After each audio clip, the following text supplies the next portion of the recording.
small pin fixed on a tabletop is viewed from above from a distance of 50 centimeter. By what distance would the pin appear to be raised if it is viewed from the same point through a 15 centimeter thick glass slab held parallel to the table? Refractive index of glass is equal to 1.5. Does the answer depend on the location of the slab?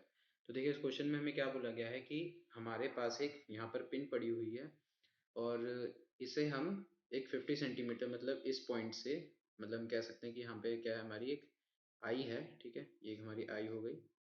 तो 50 centimetre के distance से हम इस pin को यहाँ पर देख रहे हैं, ठीक है।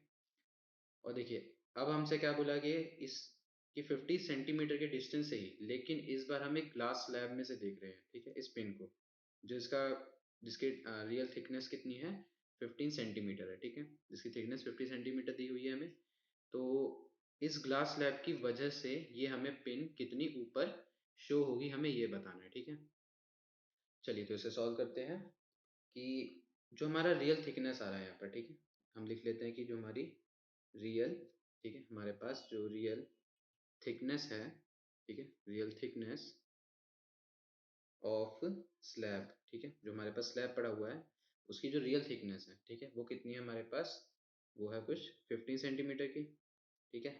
लेकिन जो अपरेंट थिकनेस होगी, ठीक है, इसकी जो अपरेंट थिकनेस है मतलब जो हम लेट कर सकते हैं या जो नकली होती है, ठीक है, उसे हम कहेंगे कि जो इसकी अपरेंट आएगी, तो हम लिख लेते हैं कि अपरेंट थिकनेस, ठीक है, अपरेंट थिकनेस ऑफ स्लैब, उसे हम लेट कर लेते हैं, ठीक है, लेट कर लेते हैं कि इसकी वैल्यू जो है वो है डी डैश, ठीक है, इसकी वैल्यू कितनी है डी डैश है, ठीक है। देखिए तो इसकी थिकनेस है 15 सेंटीमीटर, इसकी थिकनेस क्या हो, हमने अपरेंट थिकनेस क्या मान ली है डी डैश मान ली है, ठीक है। तो देखिए तो जो हमारे पास पिन का जो नया डिस्टेंस होगा मतलब कितनी ऊपर ये हमें शो होगी, वो हमें पता कैसे लगेगा कि रियल थिकनेस में से अगर हम अपरेंट थिकनेस को माइनस कर दें, ठीक है, रियल में से अपरेंट को अगर हम माइनस कर दें तो हमें ये पता चल जाएगा कि हमारी जो पिन है वो कितनी ऊपर हमें शो होगी, ठीक है। चलिए तो उसे सॉल्व करते हैं। तो सबसे पहले हमें ये पता होना चाहिए कि हमारी अपरेंट थिकनेस कितनी है, ठीक है। तो जैसा कि हम जानते हैं कि जो रिफ्रैक्टिव इंडेक्स हमें बताता है, ठीक है, कि अकॉर्डिंग टू रिफ्रैक्टिव इंडेक्स, ठीक है, रिफ्रैक्टिव इंडेक्स ये हमें क्या बताता है कि रियल और अपरेंट का रेशो बताता है, ठीक है, रियल और अपरेंट का हमें रेशो शो करता है ये। तो ये रियल और अपरेंट का रेशो होगा। तो देखिए रियल हमारे पास है, अपरेंट हमें नहीं पता, लेकिन रिफ्रैक्टिव इंडेक्स हमें दिया हुआ है, ठीक है। तो हम यहाँ लिख सकते हैं कि रिफ्रैक्टिव इंडेक्स मतलब mu is equal to real हम लिख लेंगे 15 सेंटीमीटर और अपरेंट हम मान लेंगे डी डैश है, ठीक है। तो देखिए डी डैश यहाँ पे कितना आ जाएगा, D dash is equal to 15 upon mu, और म्यू की वैल्यू जैसा कि यहाँ इन्होंने हमें दी गई है 15 अपॉन 1.5 हमें वैल्यू दी गई है, ठीक है।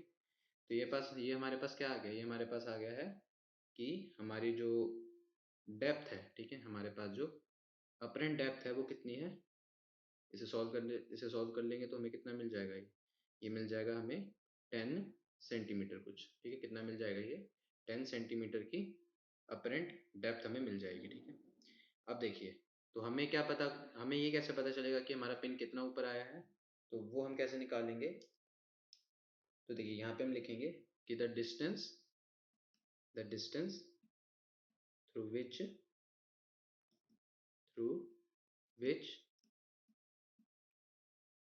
Pin appears to be raised, ठीक है, क्योंकि कितना ऊपर वो हमें दिखाई दे रही है, pin appears to be raised, ठीक है।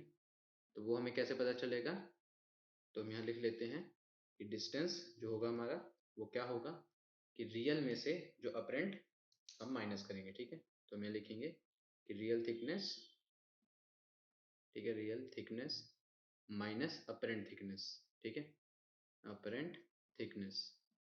तो इसकी वजह से हमें क्या पता चल जाएगा कि हमारे पास कितना डिस्टेंस आ रहा है इनके बीच में, ठीक है। तो देखिए रियल थिकनेस क्या है यहाँ पे, वो है 15 सेंटीमीटर माइनस अपरेंट कितना है यहाँ पे 10 सेंटीमीटर। तो यहाँ हम लिख सकते हैं कि हमारा डिस्टेंस कितना आ जाएगा 5 सेंटीमीटर, मतलब हमारी जो पिन है वो 5 सेंटीमीटर अबव हमें शो होगी, ठीक है। चलिए, तो अब हमसे अब क्या बोला गया था इस क्वेश्चन में कि does the answer depend on the location of the slab, कि जो हमारा स्लैब का लोकेशन है अगर हम उसे बदलें तो हमारा क्या, ये जो डेप्थ आ रही है मतलब 5 सेंटीमीटर ये हमें ऊपर दिखाई दे रहा है, क्या ये चेंज होगा?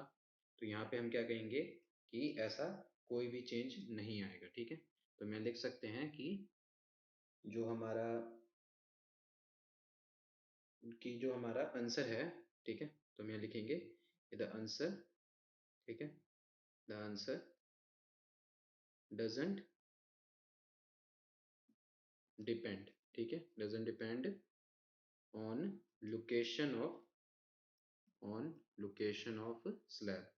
तो अगर हम स्लैब की लोकेशन भी चेंज करते रहें तो हमारे आंसर में कोई भी फर्क नहीं आएगा। ठीक है, लेकिन अगर हम ये कहें कि हमने इस स्लैब की जगह कोई अलग शेप यूज करी है, ठीक है, तो शेप चेंज होने की वजह से आंसर में चेंज आ सकता है। ठीक है, शेप चेंज होने की वजह से क्या होगा, आंसर में चेंज आ सकता है। ठीक है, लेकिन अगर हम वही स्लैब यूज कर रहे हैं तो उसकी पोजीशन कितनी भी चेंज कर ले तो हमारा आंसर डिपेंड नहीं करेगा। ठीक है, तो ये हमारा कंप्लीट आंसर है। इससे आसान सॉल्यूशन और कहीं नहीं।